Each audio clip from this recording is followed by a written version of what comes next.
Get your ingredients ready. This is a very simple recipe. We will marinate, prepare the sauce, fry the chicken, and mix them with the sauce. So let's start. Marinate the chicken with salt, pepper, apple cider vinegar, and chili flakes for about 20 minutes. Do not add water. Mix the tomato ketchup, chili garlic sauce, sugar, and water to form a paste and set it aside. Mix egg with corn flour in a separate bowl and then add the mixture to the marinated chicken. Add just the required amount of batter to get a coated consistency.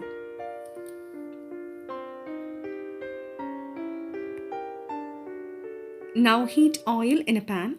Once hot, start frying the chicken. Do not overcrowd.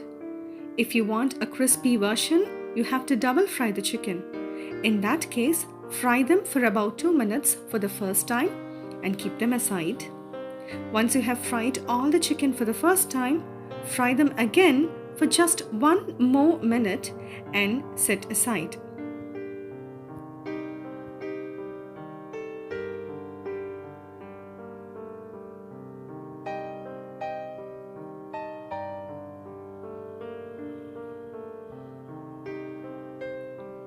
Dry roast the sesame seeds for about 30 seconds and keep them ready.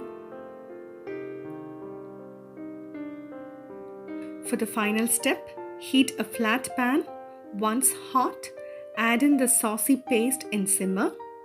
When you just see the bubbles come up, add the fried chicken and mix them well with the sauce. The sugar and honey caramelize to give you the texture that you see. Quickly transfer the contents to the serving plate and garnish with dry roasted sesame seeds and serve hot. Thank you.